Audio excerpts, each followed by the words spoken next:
Hi, everybody. Welcome to the UMA Alumni Association's August webinar, The 3 Phases of Becoming Financially Fit. My name is Alexis, and I'm the Alumni Engagement Coordinator at UMA. We're very excited to be here with you guys. This webinar is special because not only do we have graduates attending, but we've also invited current students to attend. A little bit of background on these webinars.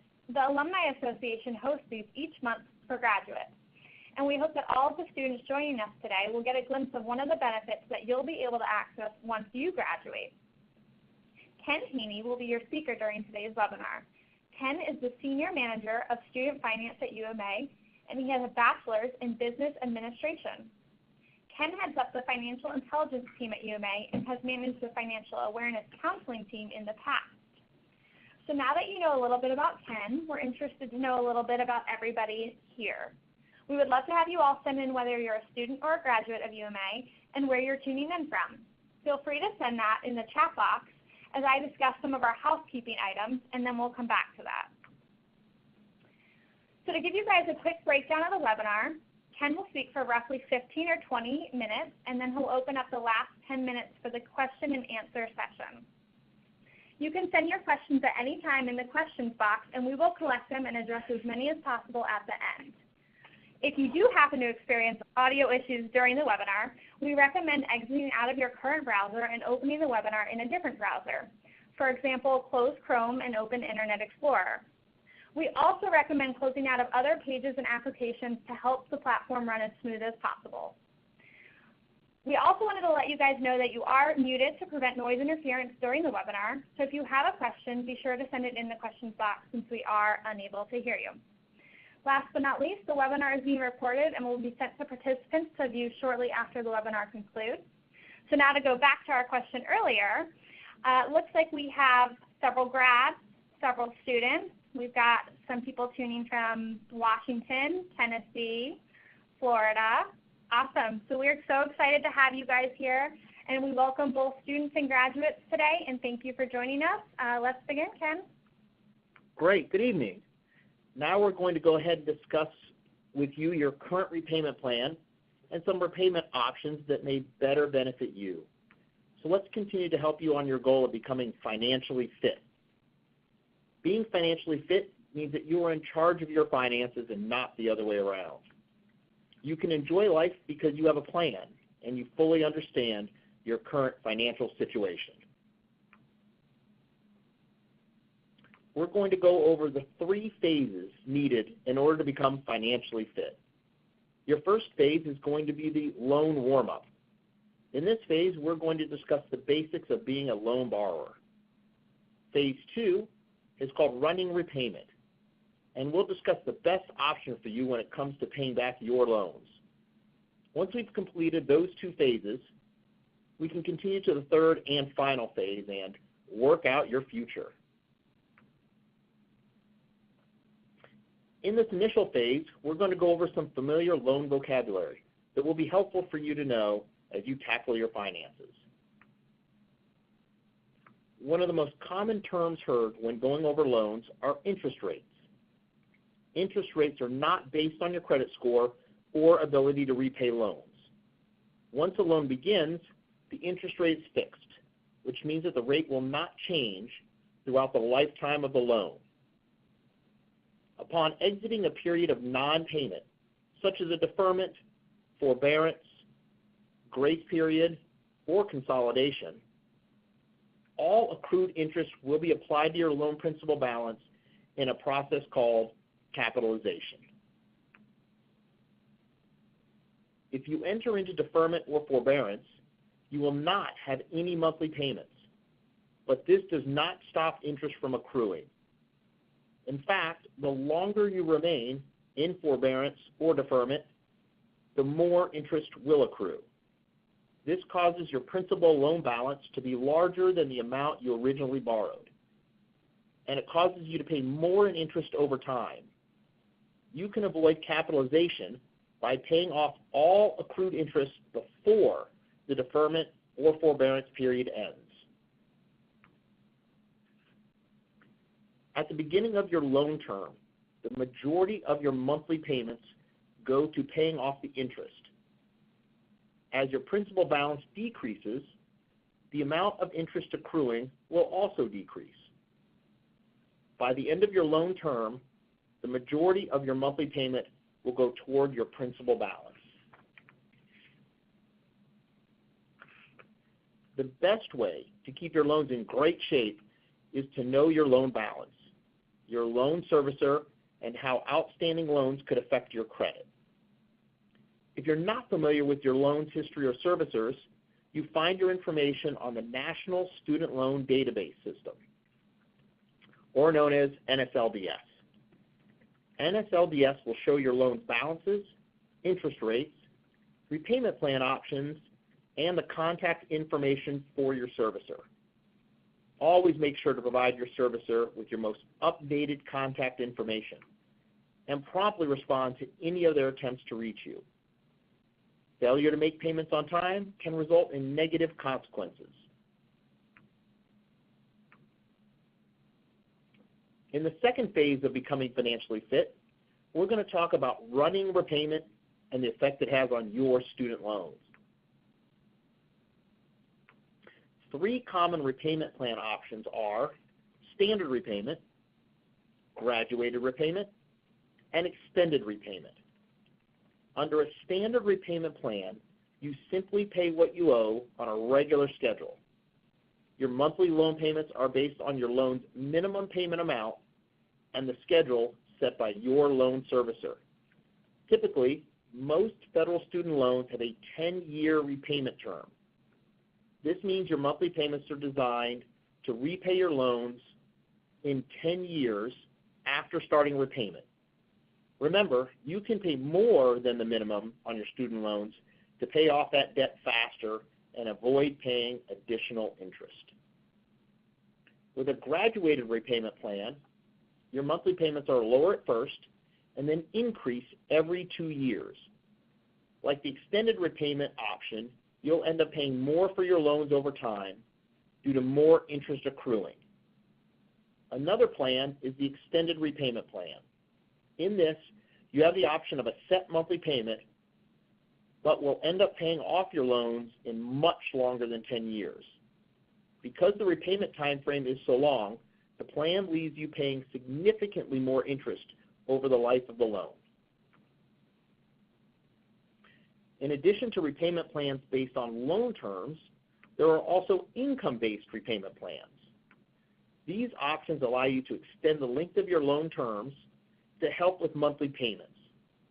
Remember that in plans with longer loan terms, you'll ultimately pay more for the loans because of the interest that accumulates during that longer loan repayment. In addition to this, there are also other negative side effects that may come with an income-based repayment plan, such as having to pay income tax on the amount that is forgiven. As you can see, throughout all the options, the standard repayment plan will be the best choice for your future. Life happens. If you do ever miss a payment, just notify your servicer immediately so you can avoid further repercussions and get your payments back on track.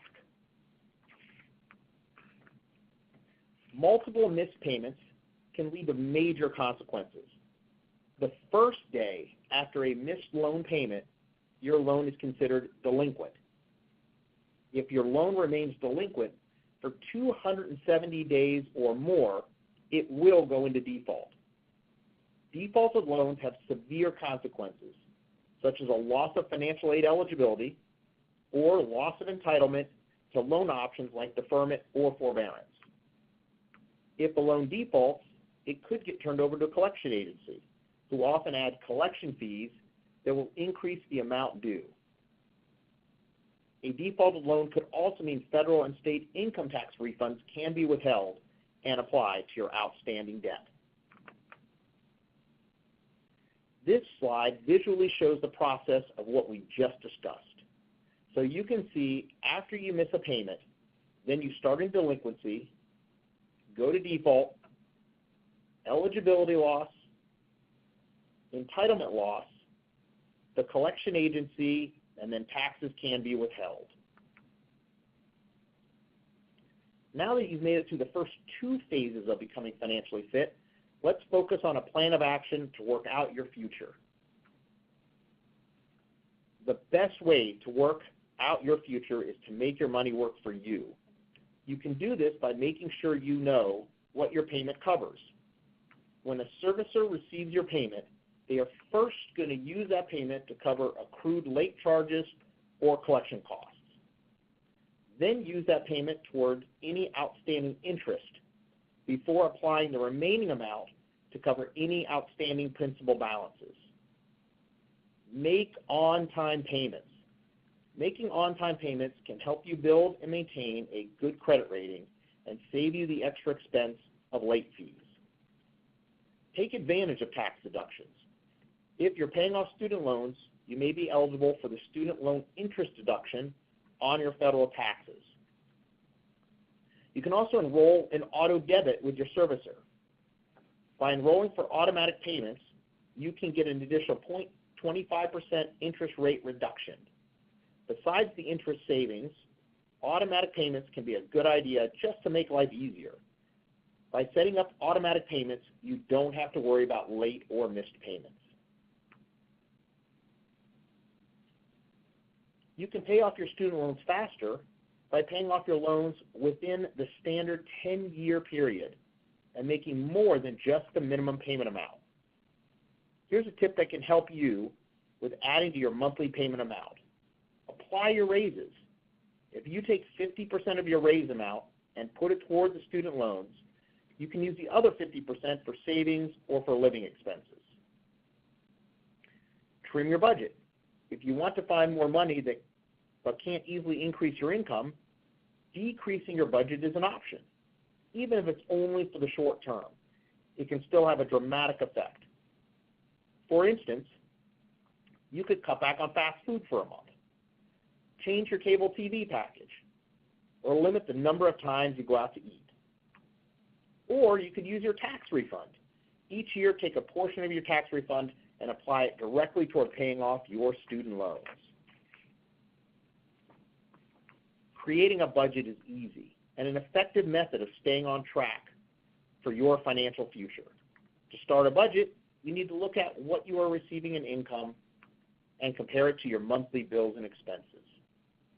Apply a portion of the remainder to a savings or retirement fund. Then use what income you have left over to help you build your financial future. Congratulations, your awareness of how interest works, and you are armed with tips to pay off your loans faster now that you know how to plan accordingly for your future.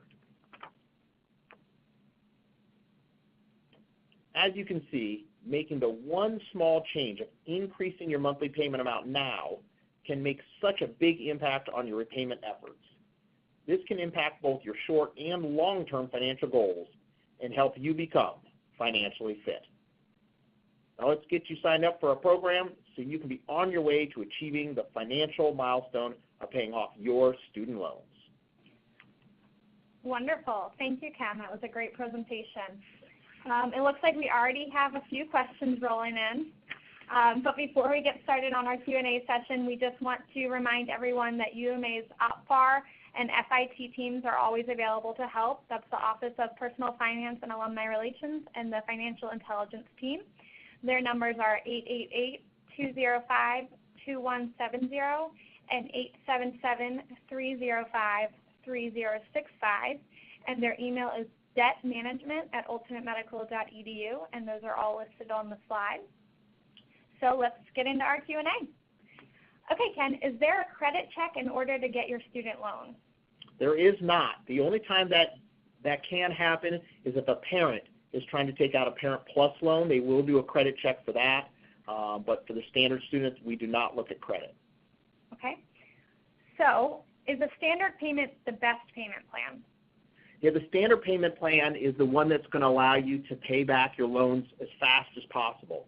And that's going to help because you're going to accumulate interest during that entire time. So the standard sets you up on a standard 10-year, 120 payments so that you can get done as quickly as possible. Obviously, like we talked about, there are plenty of opportunities and different ways you can pay even more, which would get you finish before that 10-year time frame. Great. Another question, do you have to start paying off your loans if you start in another college after graduating UMA? You don't. You could go into what's called an in-school deferment.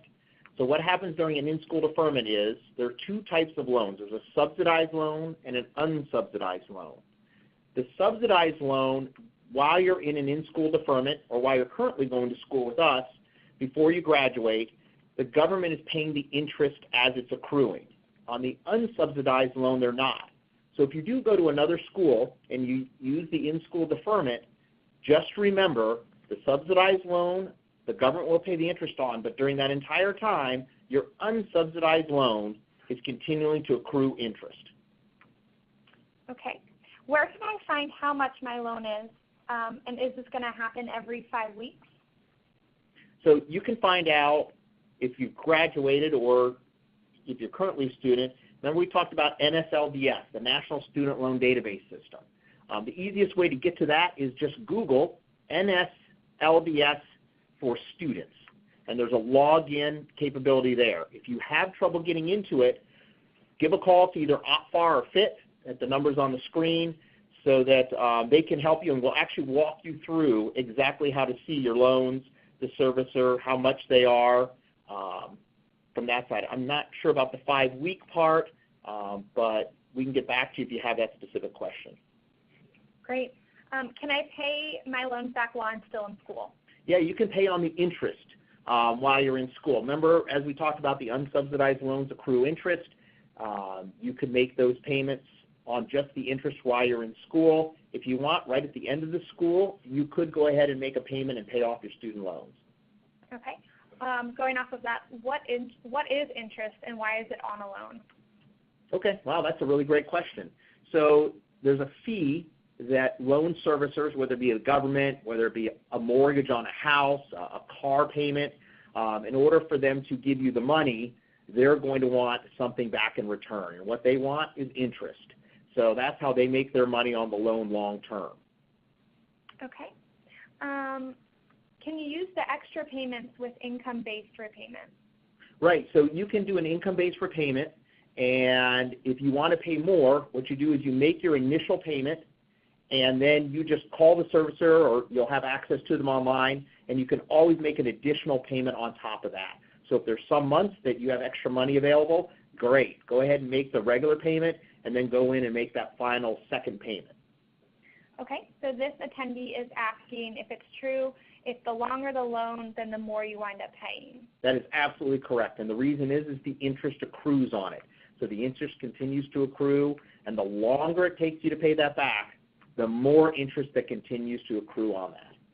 How do I find out how much I owe in student loans? That's an excellent question. So as we talked about earlier, the National Student Loan Database System, or NSLDS, is where you want to look for that information. The easiest way to get it is just Google NSLDS for students, and it will take you right to the right page for that. Great. So another similar question we received, how do I find out who my loan servicer is? Absolutely the same way. Again, another great question. I'm glad you brought it up because that NSLDS website is really the most important place for you to be able to find all your servicer's information, how much you still owe, what is the interest rate that you're paying, and it has the phone numbers to all of the servicers for you. Fantastic. Okay, we've got another question here. I received a Pell grant while I was in school. Do I have to pay that back? Wow, another great question. All of the grants or scholarships you would have received and used to apply toward your tuition will not have to be paid back. It's just like having some free money. Okay, another question. I have multiple student loans. Can I consolidate all of them? You absolutely can. So what the positive and negative to consolidating loans is you do have it all through one servicer, so it's nice. You just make one payment each month.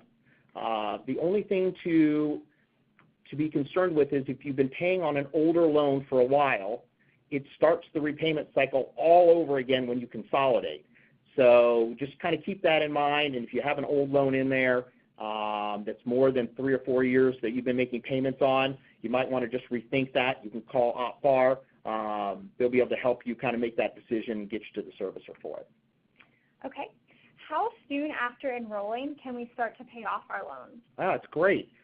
You actually won't start paying the loans while you're in school, but you could, to help save yourself that extra expense, you could start paying on any of the accrued interest that comes along. So that's a great way to keep your loan debt as low as possible. Okay. If I repay my loan balance before the 2-year mark, will I still have interest, or will that be eliminated? So interest will accrue. There's 2 types of loans that you'll take out when you're in school. One's called a subsidized loan, and the other is an unsubsidized loan. While you're in school, you won't accrue any interest on the subsidized loan. The federal government pays that part for you. On the unsubsidized, you start accruing interest immediately. So again, one of the things to do is to pay on the interest on the unsubsidized loan while you're in school, and if you can make one large payment and pay off your student loans right when you graduate, you would have paid the interest that you had on the unsubsidized, and no interest would have accrued on the subsidized. Okay, Ken, here's another question. If my financial situation changes after I made a payment agreement, is there any way to modify my payments? Absolutely. So as we talked earlier, what you don't want to do is miss a payment.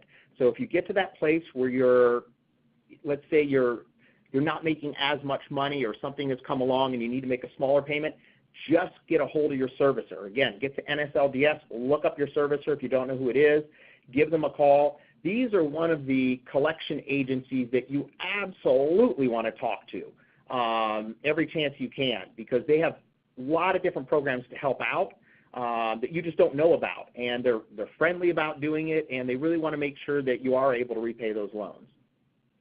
Can you talk anything about student loan forgiveness? Yeah, so I know that a lot of people get calls about student loan forgiveness. There really aren't many programs that are realistic. To get student loan forgiveness, generally you have to work either for like a not-for-profit for 10 years, and during that 10 years you got to be paying it off. You're still paying on your student loans. There's also some government programs that you can work. The military is one of them, as an example, that will help repay your student loans. So student loan forgiveness is, if you hear that and you don't fit any of those basic criteria, it probably is not. I don't want to use the word scam too much, but it could very well be that. Again, if you get something in the mail and you're not quite sure what it is, or unsure, give a call to either FIT or OpFAR. We'll be able to help you decipher whether this is a real thing or not. So we have a few questions that are similar here. They had a loan at another school, and then when they started at UMA, they stopped taking the payments out. Should they start setting the payment plan back up before graduating? So you absolutely can. What happens is that when you start school again, they put your loans in what's called an in-school deferment. So just like with your loans with us, if you go into an in-school deferment, any of the subsidized loans will stop accruing interest during that time period. The unsubsidized won't. So if you have the ability to continue to make payments, absolutely continue to make payments. It's the best way to continue to move that down. Worst case is at least keep paying the interest off on your unsubsidized loans while you're in school, so that you minimize the long-term effect that it will have. Okay, related to that, and you kind of touched on this earlier, so this student has a student loan from a previous university as well, but they haven't started paying, so could they consolidate that with their UMA loan? Yeah, and again, you're going to want to wait. Absolutely, you can do that. But you want to wait until you've completed your program here, so that you're consolidating all at one time. So wait till you graduate. If you've graduated, great, call in. Again, you're much better off allowing us to do this, getting you to the servicer, either calling OpFAR or FIT, or calling your servicer. Don't do a third party. Just allow the servicers to do this. They can handle that at no charge to you. Okay. Do I have to pay my loans off now if I want to go farther in school? So the only time you'd have to do it, there are what's called aggregate limits on loans. You just can't continue to take out student loans forever and ever and ever. So if you were to hit that aggregate limit, and it's $57,000, so if you hit that $57,500 mark, then you do have to pay down in order to be able to take any loans out. Otherwise, no, you don't have to. Okay. Do student loan payoffs start as soon as you graduate, or is there a wait period? So there is a 6-month period after you graduate where you do not have to make any payments. my suggestion is start making the payments if you can, or make partial payments, anything you can do, because that subsidized loan, like we talked about, while you're in school, it doesn't accrue interest. The day after you graduate, it starts accruing interest. So during that 6-month period that you're not making any payments, that grace period, it is accruing interest. So if you can, again, at least make the interest payment or make some sort of payment, I would absolutely do it during that grace period if possible. Okay. Would you recommend starting to make payments on interest while you're in school? Absolutely, I would. Just on that unsubsidized loan, you don't want that interest if you can pay it, and it's not very much interest, so it's well worth doing if you can while you're in school. Great. I have an account with Nelnet. Is that a part of UMA Student Loan Servicer? It is again, it's not a UMA. The federal government has several contracts with servicers. Nelnet is one of those servicers. So the federal government doesn't continue to collect the money. They've hired outside people to do that. Nelnet is definitely one of them. Once you graduate from UMA, at that point, you'll get assigned a servicer. If you already have Nelnet, more than likely you'll also go to Nelnet. But it doesn't always happen that way, and that's why we talk about, some people ask questions about consolidation, because they have it with multiple servicers. So if that happens and you want to consolidate, you could do it at that time. Can you make an interest and principal payment with student loans? So yes, you can make your normal monthly payment that you would. So let's say your normal monthly payment is $100. And then you can then make a separate payment directly to the principal, but you've got to at least have made the minimum monthly payment. So my suggestion is make the monthly payment and then make a completely separate payment to the servicer just on principal. But yep, you can absolutely do that. Okay. I've tried to log into the NSLDS website, but it keeps telling me my information is not in there. What do I need to do? Call OpFAR. That group will walk you through it. They'll stay on the phone with you and get you into it so that you'll be set to go. It can be a complicated website, so if you run into that, absolutely give a call to OpFAR or FIT. Can my significant other help me pay off my interest and loans while I'm not working if we're not married? So one of the wonderful things about loans is they don't really care where the money comes from. So if you have anyone that wants to help you pay on your student loans, absolutely accept the help and then make the payment. So like I said, the government doesn't care, or Nelnet or any of the services, they don't care where the money comes from. They just care about getting paid. So absolutely have them help you out. What if you're unable to work because of medical reasons? What should I do about my loans? Great. So you can, again, get a hold of the servicer. There's a couple of plans. There's a forbearance that they can do. If it's a permanent disability, then they can talk to you about potentially writing off the loans or at least getting them deferred for a period of time. So you want to make sure that you're calling the servicer if there's anything that's going to prevent you from paying on that loan. If I passed away, would my child have to pay my student loans for me? Wow, that's a really good question. So the loan is specific to you. So if you were to pass away, and even if you're married, the husband or wife doesn't have to pay it. It's specific to that individual. Okay. What if you have a disability? Do you have to pay that loan back even if you're not working? Right. So you could call the servicer. Again, you'll hear me continue to tell you guys, call the servicer. They should know everything that you're doing so they can help with different plans. There are some disability plans that are out there. So that is definitely a possibility. Also, depending on how disabled you are, and if you have a doctor involved with that, they can sometimes even write off the loans. But again, you're going to have to work with the servicer to get to them. So don't forget NSLDS, or you can call OpFAR or FIT, and we'll walk you through that. Okay. Do you pay your loan in one large sum, or can you pay it in small chunks? So they're going to be set up when you initially leave school. They will be set up in a 10-year, 120 payment standard repayment plan.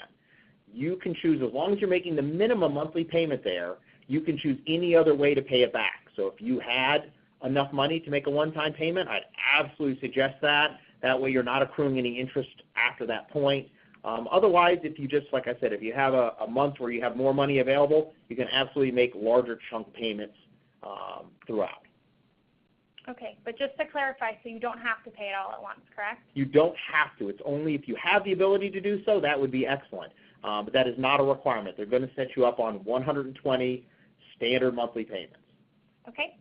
Can your monthly payment be reduced due to income decreased? Yes, that's the income-based repayment plans that we talked about. So if that happens, you get a hold of the servicer. Again, if you need to get access to the servicer and you need help, call either OPFAR or FIT. We'll walk you through that, and then they can help get you set up on an income-based repayment plan. And again, just because you're on an income-based repayment plan and your monthly payments are lower, absolutely feel free, again, if you have a better month, to go ahead and make a larger payment so that you can keep buying down that principal as far as you can so you're not accruing the interest. Okay. Does having an outstanding student loan affect your credit when trying to buy a home? Yes, it can, because it is money that you owe. It's a debt, so it will have some impact on that. And again, you want to make sure you're paying those back every month so you can keep your credit rating really strong when you do want to buy that house. All right. How long can you receive a subsidized loan? So loans have what are called aggregate limits. So there's a certain amount you can borrow. The total for subsidized and unsubsidized is $57,500. There's also, and I don't want to get too much into this, there's also a plan where you can only take out so much subsidized loans over so many semesters before the government will remove the subsidized loan option from you, and you will only have unsubsidized loans going forward. Okay.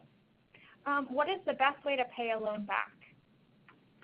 So again, that would be the standard repayment plan, the 10 years, 120 monthly payments. That's the best method under a standard plan. Again, if you can pay back more, absolutely pay back more as quickly as you possibly can. Where do you go to pay your loans? So if you go to NSLDS, you can find your loans and the servicer that is controlling your loan, and you just get a hold of them and they can set you up on the website, which I think is the easiest method. They're very easy to navigate. Each servicer has them. They're very simple, but you could call them to make the payments, or you could just go online and make the payments yourself. Can I consolidate my loans, and if so, how do I go about consolidating them to make just one payment per month? Great. That's a great question. We get that all the time. So yes, you can consolidate your loans. Don't go through a consolidation company. Absolutely go through your servicer. Again, if you don't know who your servicer is, give a call to OPFAR or FIT. We'll be able to get you set up on that, and that way you can consolidate your loans into one payment. There are some negative consequences to that, so you definitely want to make sure that you get a hold of us so that we can kind of go through it with you. Okay, here's a question. What is the Success Completion Grant used for, and how does it change student loans? Okay, so the successful completion, and that is a really great question. It's only specific to certain programs, so it would be one that would be easier if I just went ahead and got a hold of you and went through it with you individually. But it is a grant, so it's a grant that does help pay back student loans. Okay, what's the process of getting a student loan? Great, so you're going to fill out a FAFSA, and once you've filled out the FAFSA, it gives us the eligibility you have for Pell Grant loans. And then we can go from there. So the FAFSA is the #1 way to be able to get, the only way really, to be able to get any kind of student loans. Okay.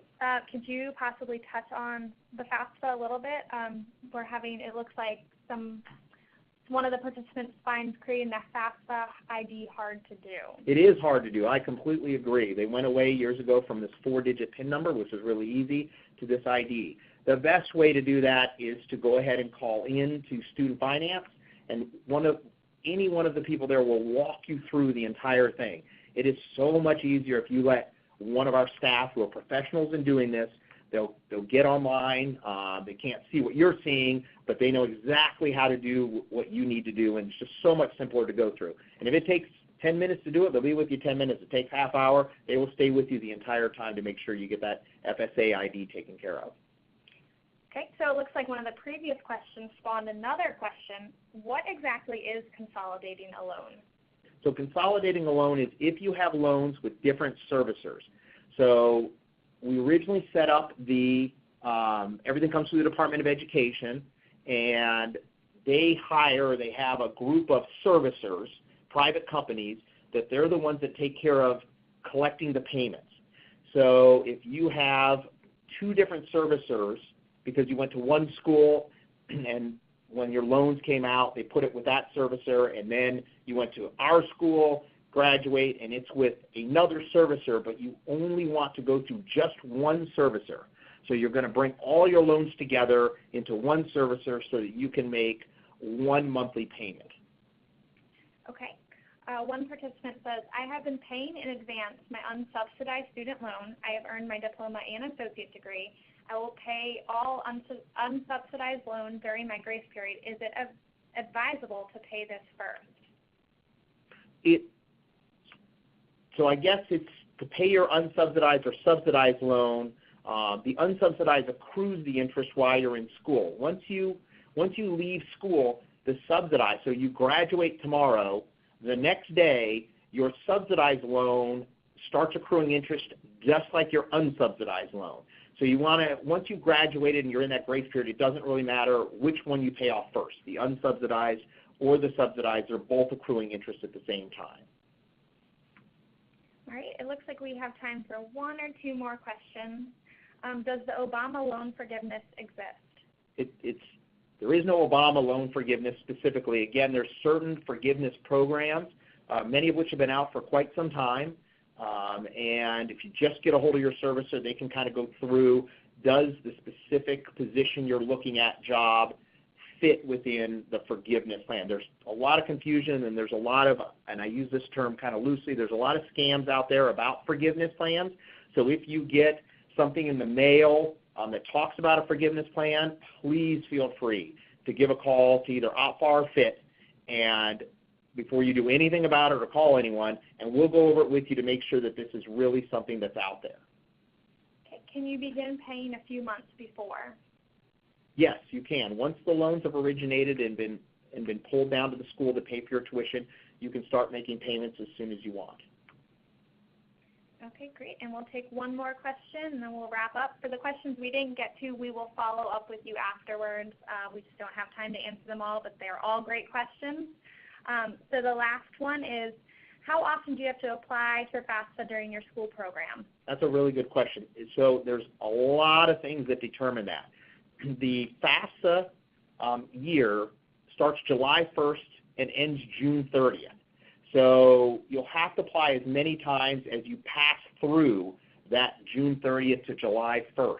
So there's many variables: how long the program is, how many months, when did you start school, when does your school end. So there's a lot of factors to that. Usually most people end up having to do 2 FAFSA years minimum.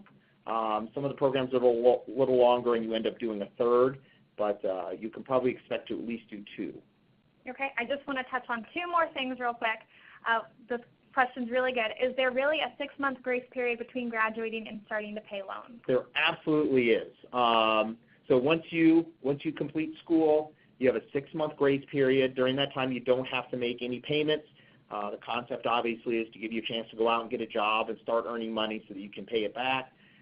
Again, the only consequence of that is during that 6-month grace period, you are accruing interest on both the subsidized and the unsubsidized loans.